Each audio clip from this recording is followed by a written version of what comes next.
Throughout this Pecha Kucha, I will be breaking down Unaccompanied Sonata by Orson Scott Card and its relation to the movie Fahrenheit 451 that was initially a novel written by Ray Bradbury.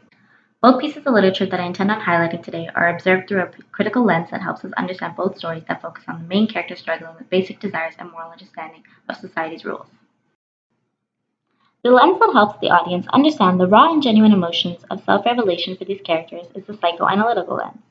This is because this lens thoroughly focuses on the id, ego, and superego aspects of humans that was created by Sigmund Freud. These aspects are highly prominent factors that are embedded within the literature that illuminate the thought process of these characters. The first example of a comparison between both pieces of literature through the psychoanalytical lens is when, in the movie, if someone is caught breaking the law that maintains the stability within the utopian world, their fingerprints are burned off, and their identity is deleted. Similarly to the novel, where the main character broke the law and gave into temptation, resulting in his fingers getting cut off. The consequence of removing one's identity and/or fingers is representative of symbolism for the characters to struggle with their impulsive nature, in which this is where the lens is incredibly prominent, as the characters struggle between id and ego. The characters understand their actions are illegal, but the temptation and urge to please their curiosity overcomes them, resulting in receiving punishment for letting their desires get to them. What leads to said punishment is the main characters Montague and Christian are tested and challenged as they are both enticed to see if they can initially resist the temptation both mentally and physically. Both characters are lured in and are tested to see if they are willing to go against what is socially acceptable to please their own personal cravings. This scene example shows whether or not Montague and Christian can withhold the superego aspects of themselves. Observing the characters battle superego within the psychoanalytical lens in this particular scene allows the audience to truly understand the process of why people, and in particular these characters, behave and react the way they do. The fight within the character's mind between their desires and the need to fit in and be accepted truly accentuates what the corrupted utopian world has inflicted on them.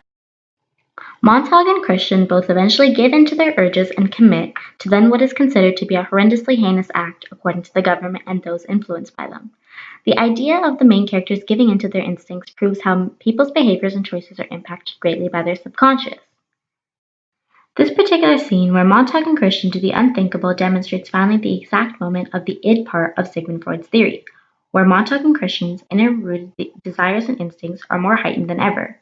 This scene thoroughly highlights the audience's understanding of the literature through the psychoanalytical lens, as through the process of the movie, the characters have demonstrated id, ego, and superego. Another point of comparison that has a crucial role in why the characters struggled with maintaining the balance of what they wanted to do versus what society tells us is morally correct to do is the fear applied by the government to ensure the utopian society is maintained, which in this case is the identification of outsiders/outcasts. In the movie they are labeled eels, whereas in the novel they are labeled watchers. The use of labels creates a further divide. The psychoanalytical lens allows for the audience to understand the consequences and tactics used by the government to inflict fear within its people, to ensure if there is punishment required for one's actions that do not morally align with what society has deemed correct, that those consequences and tactics are vulgar enough to eliminate the chance of those desires firing up within other people in the society. Another important relation to the government and their influence on society is the control and conditioning applied by the government. In both works of literature, the government has complete control over the people and what their morals consist of. This impacts how people behave. However, oftentimes, especially in the case of these two stories, the government eventually fails at clouding Montague and Christian's subconscious. Viewing the behavior of the government from the perspective of the psychoanalytical lens that I chose, the audience is able to see the aggressive control that the government possesses, in which that control heavily enforces the superego behavior within people, where in the case of staying alive, you must stay quiet, fit in with what the government has deemed lawful and unlawful. By the government purposely stating certain aspects of life are forbidden, it lights a spark within individuals to crave it more. In the case of both the movie and the novel, the recorder and novel represent the forbidden fruit. The prohibited idea triggers a desire within both Montague and Christian, causing them to act off the basis of pleasure principle. The forbidden fruit is widely known within English literature.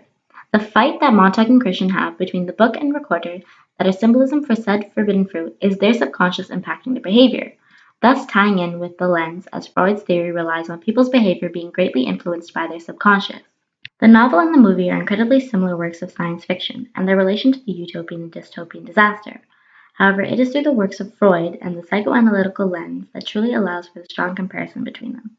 The idea around people's behavior being impacted by their unconscious and why individuals behave the way they do are extremely showcased and explained vicariously through the main characters. The one particular difference between Unaccompanied Sonata and Fahrenheit 451 is how the main characters, Montag and Christian, experience the critical lens and Freud's theory of id in particular very differently, as it is representative of basic instincts and also basic desires. Montag experiences id through instinct and Christian experiences it through desire. From viewing both these pieces of literature, the audience can come to learn how much power and impact your subconscious can make regarding how you act and who you are overall. One's subconscious has the ability to alter how you perceive the world, how you perceive others, and even how you perceive yourself. It is incredibly important that readers and the audience understand and use lenses when examining literature. This is because the idea that there is a structure behind every text is known.